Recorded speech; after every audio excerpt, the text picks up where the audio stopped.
नमस्कार, मैं प्रदीप सरदाना अपने प्रदीप सरदाना शो में आपका स्वागत करता हूं।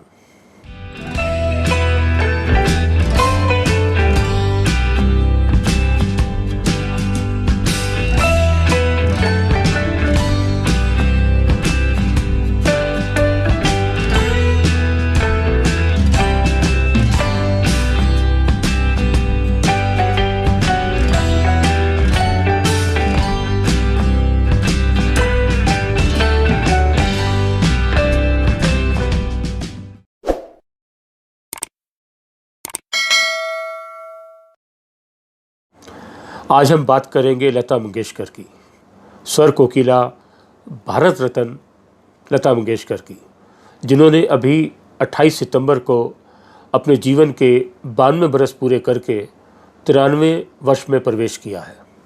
यह निश्चय ही हम सब के लिए बहुत खुशी की बात है, बहुत सौभाग्य की बात है कि लता मंगेशकर जैसी दिग्गज गायिका आज हमारे बीच है।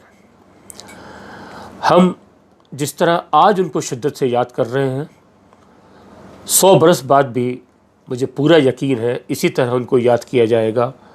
हमारी पीढ़ी पर फ़ख्र किया जाएगा आने वाली पीढ़ियों द्वारा कि हमने इस लता युग को देखा, हमने उनके गाने सुने और लगातार उनके इस युग को देख रहे हैं, इस युग में जी रहे हैं। लेकिन मैं आज जो बात करूंगा लता मंगेशकर को लेकर, वो इस बात को लेकर करूंगा कि लता मंगेशकर ने अभी तक कुल कितने गीत गाए हैं, हिंदी फिल्मों में, अन्य भाषाओं की फिल्मों में, या गैर फिल्मी गीत, या जितने भी गीत गाए उन्होंने कुल कितने गीत गाए हैं। क्योंकि इस बात का भ्रम बरसों से बना हुआ है कि उन्होंने कितने गीत गाए हैं। यहाँ तक कि Guinness book of world record भी उनके गीतों की संख्या 30,000 तक बता चुकी है कि उन्होंने 30,000 गीत गाए हैं। तो कभी आता है 30,000 गीत गाए हैं, कभी आता है 28,000 गीत गाए हैं, कभी आता है 25,000 गीत गाए हैं। लेकिन क्या यह संभव है कि कोई पार्श्व गायक या पार्श्व गायिका अपने जीवन काल में 30,000 गीत गा सकता है या गा सकती हैं? इस सच को मैं आज बताना चाहूँगा लता मंगेशकर के माध्यम से कि उन्होंने कुल कितने गीत गाए हैं, क्योंकि ये सच सबको पता होना चाहिए। क्योंकि गीतों की संख्या से नहीं, गीतों की क्वालिटी से, गीतों की गुणवत्ता से पता लगता है कौन गायक, कौन गायिका कितनी महान है। 28 सितंबर 1929 को इंदौर में जन्मी लता मंगेशकर ने यूँ तो अपने फिल्म करियर की शुरुआत 1945 में ही कर दी थी, लेकिन 1945 से 1947 के 3 वर्षों में उनके सिर्फ 12 गीत आए। तो जो उनकी सही शुरुआत है वो 1948 से तब से मानी जाती है जब उस दौर के दिग्गज संगीतकार अनिल विश्वास ने अपनी फिल्म अनोखा प्यार में उनसे एक साथ 10 गीत गवाए। इसके बाद लता मंगेशकर सुर्खियों में आ गई और उस दौर के एक और दिग्गज संगीतकार खेमचंद प्रकाश ने अपनी फिल्म आशा में उनसे 4 गीत गवाए। तो उसके बाद लता मंगेशकर इतनी चर्चा में, सुर्खियों में आ गई कि एक दिन राज कपूर ने अनिल विश्वास को बोला, अनिल दा को, कि इस लड़की को मेरे पास भेजो, मैं इसे सुनना चाहता हूँ और इसको अपनी फिल्मों में लेना चाहता हूँ। और जब 1949 में राज कपूर की फिल्म बरसात आई, संगीतकार शंकर जयकिशन के निर्देशन में, राज कपूर ने इस फिल्म में लता मंगेशकर के पूरे 10 गीत रखे, 10 गीत। और ये 10 के 10 गीत इतने लोकप्रिय हुए, इतने सुपरहिट हुए कि आज तक उन गीतों को नहीं भुलाया जा सकता है। तो यदि हम लता युग की शुरुआत की बात करें तो सही मायने में लता युग 1949 में शुरू हुआ, और देखा जाए तो अभी तक लता युग चल रहा है। क्योंकि अभी तक कोई और पार्श्व गायिका को ना लता मंगेशकर जैसी प्रतिष्ठा मिली है, ना उन जैसे मान सम्मान मिले हैं, ना उन जैसी लोकप्रियता मिली है। इसलिए हम कह सकते हैं कि चाहे लता मंगेशकर अब फिल्मों से दूर हैं, पार्श्व गायन से दूर हैं, लेकिन लता युग अभी भी बरकरार है, और जब तक लता मंगेशकर रहेंगी तब तक ये बरकरार रहेगा। लता मंगेशकर ने इतने सालों में इतने गीत दिए, एक से एक यादगार गीत, एक से एक खूबसूरत गीत। हम सभी उन गीतों को इतने बरसों से गुनगुना रहे हैं। 1949 के बाद जब बरसात सुपरहिट हो गई, तब तो यह हाल हो गया था, कुछ ऐसा आलम हो गया था कि लता मंगेशकर एक साल में 150, 160 या उससे भी ज़्यादा गीत गा रही थी। और कई वर्षों तक कुछ ऐसा ही चलता रहा कि लता मंगेशकर हर साल 100, 150, 160 गीत गाती रहीं और हम सब लता मंगेशकर के गानों में मंत्रमुग्ध होते रहे। हर निर्माता अपनी फिल्म में लता मंगेशकर को लेना चाहता था, हर संगीतकार चाहता था कि लता मंगेशकर उनके साथ गाएं, हर अभिनेत्री चाहती थी कि लता मंगेशकर उनके लिए गाएं। और ये लता की जो लोकप्रियता है लगातार चलती रही, इतनी चलती रही, हालांकि बाद में 80 के दौर में उनके गीतों की संख्या तो काफ़ी कम हो गई। कभी एक साल में 30 गीत आए, कभी 35 गीत आए, कभी 40 गीत आए, लेकिन उनके जो सुरों का जादू था वो सन 2000 तक या 2004 तक पूरा चलता रहा। 2004 तक तो उनकी जो गीतों की लोकप्रियता थी और जो उनके गीतों के सुरों का जादू था, लगता ही नहीं था कि इतनी 70 की उम्र में या 80 की उम्र में लता मंगेशकर इतना खूबसूरत गा सकती हैं। कोई सुनेगा तो सुनने वाला यही कहेगा ये कोई 16 बरस, 20 बरस या 25 बरस की युवती गा रही है इस गीत को। और हालांकि हम देखें तो 1990 से लेके या 1994 की बात करें, जब हम आपके कौन आई थी राजशील प्रोडक्शन की, इस फिल्म में भी उनके 10 गीत थे। दीदी तेरा देवर दीवाना जैसे कितने ही गीत जिनको सुनकर हर कोई मंत्रमुग्ध हो जाता था।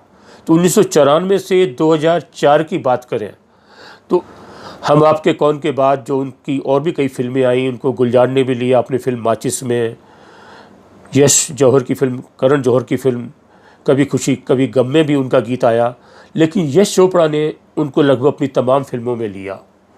और उसी से उनकी लोकप्रियता इतनी ज़बरदस्त रही, जो उनके गीतों का जादू था इतना ज़बरदस्त रहा कि हर कोई सुनकर उनको हैरान रह जाता है।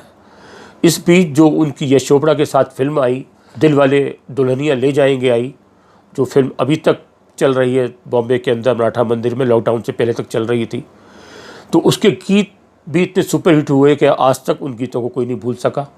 उसके बाद यश चोपड़ा ने उनको अपनी और फिल्मों में गवाया, जैसे मोहब्बतें फिल्म थी, या उनकी दिल तो पागल है फिल्म थी, या मुझसे दोस्ती करोगे फिल्म थी, या फिर वीर जारा फिल्म थी।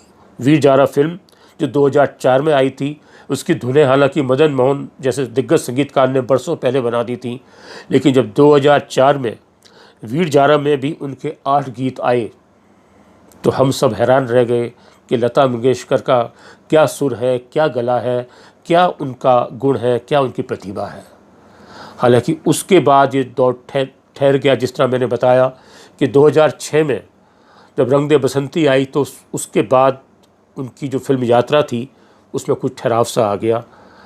तो अब चाहे लता मंगेशकर गीत नहीं गा रही हैं, लेकिन उनका युग चल रहा है, उनकी लोकप्रियता बरकरार है, और आज जिस तरह मैंने कहा आने वाली पीढ़ियाँ उनको 100 बरस बाद भी इसी शिद्दत से याद करेंगी जिस तरह उनको आज हम याद कर रहे हैं। लेकिन जो मुख्य बात है जो मैं आपसे करना चाहता था कि लता मंगेशकर ने आखिर गाने गाए कुल कितने, इसको लेकर हमें बड़ा आश्चर्य होता है कि गिनीज बुक ने 1974 के दौर में ही लिख दिया था कि उन्होंने 25,000 से कम गाने नहीं गाए। इस तरह का उन्होंने अपने यहाँ दावा ठोक दिया था। 1948 से लेकर 1974 तक उन्होंने 25,000 से कम गाने नहीं गाए। लेकिन उसके बाद एक ही आया कि सबसे ज़्यादा गीत उन्होंने गाए, इस तरह का मतलब बात हुई। लेकिन उसके बाद मोहम्मद रफ़ी की तरफ से ये आया कि नहीं, उन्होंने तो उनसे भी ज़्यादा गीत गाए, 28,000 गीत गाए हैं, तो उन्होंने दोनों के गाने दे दिए।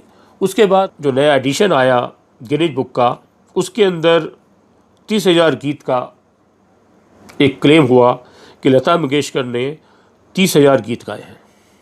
हालांकि उसके बाद ये बड़ा आश्चर्य हुआ कि 1948 से 1987 के बीच में लता मंगेशकर ने 30,000 गीत गाए, जो ये बताता है कि यानी उन्होंने हर साल 775 गीत गाए। अगर इन 39 वर्षों में उन्होंने 30,000 गीत गाए 1948 से लेकर 1987 तक, तो ये बताता है कि उन्होंने हर साल 750 गीत गाए। लेकिन अगर उनके जो पार्श्व गायन का पीक था तो उसमें जैसे मैंने बताया कि वो भी 150, 160, 165, 170 के बीच रहा, और उसके बाद वो संख्या कम होती गई। 30 तक पहुंच गई, 35 तक पहुंच गई, उसके बाद तो और भी कम हो गई, तो वो इतने गीत कैसे गा सकती हैं। तो उनके गीतों को लेकर जो हमारे यहाँ असल में जो रिकॉर्ड हैं, उनसे अंदाज़ा लगा सकता है कि उन्होंने कितने गीत गाए। और इसको लेकर कई शोधकर्ताओं ने पुस्तकें भी लिखी हैं, कुछ गीत कोश भी आए हैं। 1931 से लेकर 1980 तक 5 गीत कोश हरमिंदर सिंह हबराज ने निकाले, फिल्म गीत कोश। और एक मुंबई के एक और बहुत अच्छे फिल्म लेखक हैं जो शोध करते रहते हैं इस तरह की चीज़ों पर, विश्वास नेरूरकर, उन्होंने भी लता मंगेशकर को लेकर किताब निकाली थी। तो उसके हिसाब से भी लता मंगेशकर के गीतों की जो संख्या है, वो जो उनके बाष्प गायन के हैं या जो और हैं, उनको मिलाकर बहुत कम बैठती है। वो कितनी है वो मैं आपको बताता हूँ। असल में मेरे आज के एपिसोड का उद्देश्य भी यही है कि जो पिछले कई वर्षों से भ्रमजाल बना हुआ है, एक झूठ फैला हुआ है कि लता मंगेशकर ने 30,000 गाने गाए, 28,000 गाने गाए या 25,000 गाने गाए हैं, तो उस झूठ से पर्दा हटाया जाए और सच को बताया जाए। और इस सच को बताने के लिए मैंने काफ़ी अध्ययन किया। एक फिल्म समीक्षक होने के नाते, फिल्म आलोचक होने के नाते मैंने बहुत दिन तक काफ़ी लंबा अध्ययन किया, क्योंकि मेरे पास 1931 से 1980 तक के जो हरमिंदर सिंह हमराज के 5 फिल्म गीत कोश हैं, वो भी मेरे पास हैं। और उसके बाद जो 1981 से 1990 के 10 सालों का गीत कोश बना, जिसको जगदीश पुरोहित और गुलाम कुरैशी ने संपादित किया, वो भी मेरे पास है।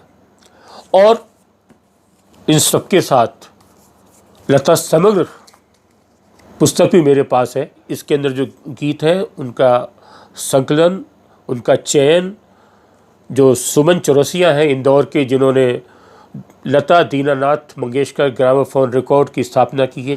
और लता मंगेशकर के भी तमाम ऐसे रिकॉर्ड उपलब्ध हैं जो शायद लता मंगेशकर के पास भी नहीं होंगे और भी कहीं नहीं होंगे। और इस पुस्तक को जो है संपादित किया है गुलाम कुरैशी और संजय मंडलोई ने। ये पुस्तक भी मेरे पास है। तो इन सब से मैंने अध्ययन किया और मुझे बड़ा आश्चर्य हुआ कि Guinness book of world record जैसी बड़ी संस्था जिसमें विश्वास करते हैं रिकॉर्ड को लेकर, उसने बिना किसी प्रमाण के ये कैसे प्रकाशित कर दिया कि लता मंगेशकर ने 25,000 गीत गाए, फिर 28,000 गीत गाए या 30,000 गीत गाए। यहाँ तक कि मोहम्मद रफ़ी के दावे को भी स्वीकार कर लिया, क्योंकि ऐसे दावे से पहले उनकी एक लिस्ट, गानों की लिस्ट, उनके फिल्मों के नाम के साथ, संगीतकार के नाम के साथ, वर्ष के साथ इनको वहाँ प्रस्तुत करनी चाहिए थी। अगर गाने भी प्रस्तुत नहीं कर सकते तो कम से कम लिस्ट तो प्रस्तुत की जाती। उसको देखने के बाद ही गिनीज बुक इस रिकॉर्ड को प्रमाणित करती।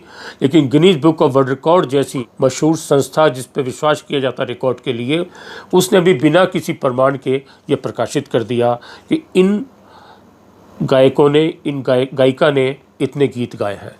लेकिन कितने गीत गाए हैं, इन सब का निचोड़ निकाल कर जो मैंने सामने अध्ययन किया वो मेरे सामने है।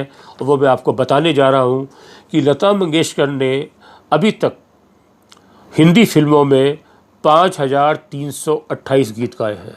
यानी कुल 5,328 गीत गाए हैं लता मंगेशकर ने अभी तक हिंदी फिल्मों के अंदर जो गाए हैं। उसके अलावा कुछ फिल्में ऐसी हैं जो प्रदर्शित नहीं, उनके गानों की रिकॉर्डिंग हुई लेकिन जिस तरह हो जाता है फिल्में रुक जाती हैं, डिब्बा बंद हो जाती है, प्रदर्शित नहीं हो पाती।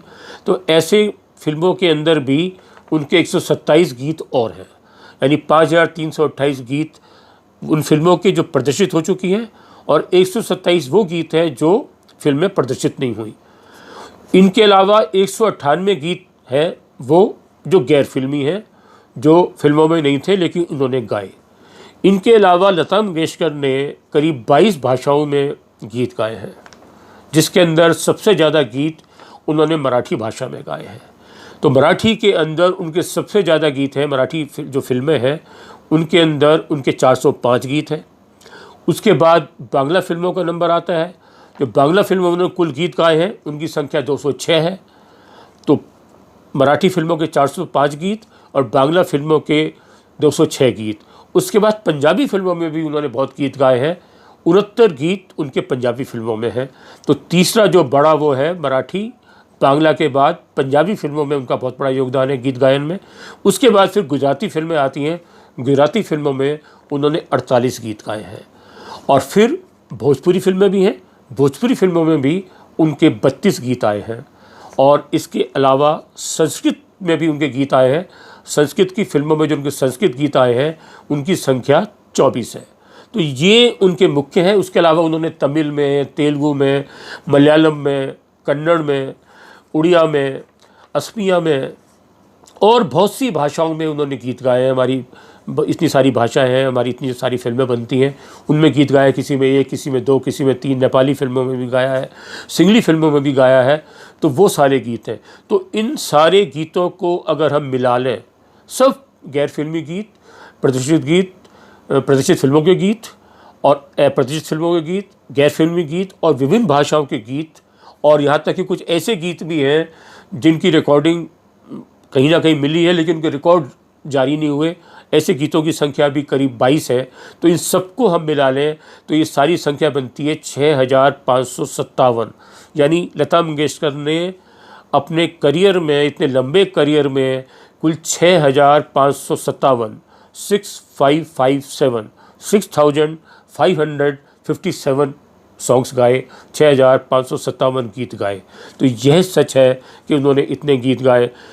कुछ हम गीत मान लें फिर भी, कि मान लो 100 गीत, 200 गीत उनके कुछ ऐसे होंगे जिनका कहीं कोई रिकॉर्ड ना मिल रहा हो। उनकी इतनी लंबी यात्रा रही है गीतों की, 70 बरस तक चला मान लो उनका सफ़र, या इतना उन्होंने गाया, उससे भी ज़्यादा अभी तक हो गया है। तो उन्होंने और गीत ऐसे गाए हो, भूले बिसरे गीत तो कहीं हो, तो वो भी 100, 200, 250 गीत भी मान लें, तब भी इन गीतों की संख्या 7000 से ज़्यादा नहीं पहुँचेगी। हालांकि ये जो रिकॉर्ड है, कई बार मैंने भी एक बार लता मंगेशकर से पूछा था 2-3 साल पहले, उनको जन्मदिन की बधाई देते हुए, कि लता जी मैं ये जानना चाहता हूँ कि आपने कुल कितने गीत गाए हैं। इस तरह का आंकड़ा आ रहा है 30,000, 28,000। तो लता जी ने बिल्कुल साफ कहा था कि मैं अपने गाए गीतों का कोई रिकॉर्ड नहीं रखती, मेरे पास ऐसा कोई रिकॉर्ड नहीं है, उसकी कोई गिनती नहीं है मेरे पास कि मैंने कुल कितने गीत गाए। हालांकि गिनीज बुक में भी जब ये आया रिकॉर्ड, तो गिनीज बुक को भी जब इस तरह की चीज़ें सामने आई, ये कंट्रोवर्सी हुई, तो गिनीज बुक को भी ये रिकॉर्ड जो क्लेम था ये हटाना पड़ा। 1991 में उन्होंने ये कैटेगरी ख़त्म कर दी। कि कुछ लोगों ने तो यहाँ तक कहना शुरू कर दिया, तो उन्होंने 50,000 गीत गाए हैं। जब उनको लगा कोई प्रमाण ही नहीं दे रहा, आप बोल दीजिए इतने गीत गाए हैं, तो कुछ गायक गायिकाओं ने तो अपने 50,000 गीत तक क्लेम कर दिए कि हम और लता मंगेशकर से आगे बढ़ जाएं। लेकिन 1991 में Guinness book of world record ने ये कैटेगरी हटा दी। तो अब ये Guinness book of world record में उनका रिकॉर्ड नहीं है, लेकिन ये भ्रम अभी भी बना हुआ है। कई जगह आप देखेंगे, लता मंगेशकर को सर्च करेंगे, अभी भी जब 28 सितंबर को उन्होंने 92 साल पूरे किए, 93 बरस हुई, तो 28 सितंबर 2021 को भी कुछ अखबारों में छपा हुआ था कि लता मंगेशकर ने अपने करियर में 30,000 गीत गाए हैं, जो बिल्कुल झूठ है, कहीं से भी सत्य नहीं है। ये सारे प्रमाण बताते हैं। और ये जो आंकड़े लिए गए हैं 6557 गीतों के, ये बहुत ही अच्छी से, बहुत छानबीन के बाद किए गए हैं। या तो किसी ने लता मंगेशकर से पूछा भी कि इतने गीत कैसे आ गए, तो उन्होंने कहा मैंने कोई Guinness book of world record को अपने आंकड़े नहीं दिए, मुझे नहीं पता उनके पास ये आंकड़े कहाँ से आए। और ये भी पूछा गया, जब ये पुस्तक हुई उनके पास पहुंची, उनसे पूछा गया इसके अलावा कोई और गीत जो आपने गाए हो जो इसमें ना हो आप बताइए, तो लता मंगेशकर ने कुछ नहीं बताया इसके अलावा कि मैंने इसके अलावा भी कोई गीत गाए हैं। तो यह बिल्कुल साफ है कि लता मंगेशकर ने 6557 गीत गाए हैं। यदि कुछ और 100, 200, 250 भूले बिसरे गीत, अनुपलब्ध कोई गीत ऐसे गिन भी लिए जाए, तो भी उनकी संख्या 7000 से कम है। तो लता मंगेशकर ने 7000 से ज़्यादा गीत नहीं गाए। हालांकि ये बिल्कुल सच है कि लता मंगेशकर के कम गीत गाने से उनके ना कोई सम्मान में कमी आएगी, ना कोई प्रतिष्ठा में कमी आएगी, क्योंकि उल्टा जो भ्रम जाल बना हुआ है, एक जो झूठ बना हुआ है, वो सच सामने आएगा। और लता मंगेशकर हमारे लिए सम्मानित हैं, सम्मानित थीं और सम्मानित रहेंगी। हमेशा उन्हीं शिद्दत से, उन्हीं प्यार से, उसी सम्मान से उनको याद करेंगे, उनको बार बार सलाम करेंगे कि लता जैसी जो गायिका हैं वो कभी मिलती हैं। एक ही लता युग है, ये चल रहा है। हम चाहेंगे उनको और भगवान और लंबी उम्र दे, शतायु से भी ज़्यादा हों, क्योंकि उनका होना हमारे बीच में बहुत बड़ी बात है। हम उनको देख रहे हैं, उनकी बातें सुन पा रहे हैं। वो ट्विटर पर भी अक्सर ट्वीट करती रहते हैं। हमारे प्रधानमंत्री नरेंद्र मोदी भी उनको जन्मदिन में बधाई देते हैं। उनकी बातचीत भी सामने आती रहती है, इतनी अच्छे से बात करती हैं। उनकी याददाश्त बहुत अच्छी है। मैंने भी उनसे जब बात की, कई पुरानी बातों को वो बिल्कुल ज्यों का त्यों बता देती हैं। मैं कहाँ गई थी, कब गई थी, कहाँ नहीं गई थी, सब उनको याद है। इसलिए उनको बारंबार सलाम, 100 सलाम, 100 नमस्कार, 100 प्रणाम। यदि हमारा ये वीडियो आपको पसंद आता है तो आप इसे लाइक करें, इस पर कमेंट करें, इसको शेयर करें। और यदि अभी तक आपने हमारा चैनल सब्सक्राइब नहीं किया तो इसे सब्सक्राइब भी कर लें। नमस्कार, धन्यवाद, जय हिंद। हाँ, लेकिन मैं चाहूँगा चलने से पहले लता मंगेशकर का एक गीत सुन लिया जाए।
बचपन की घर आया मेरा परदेसी।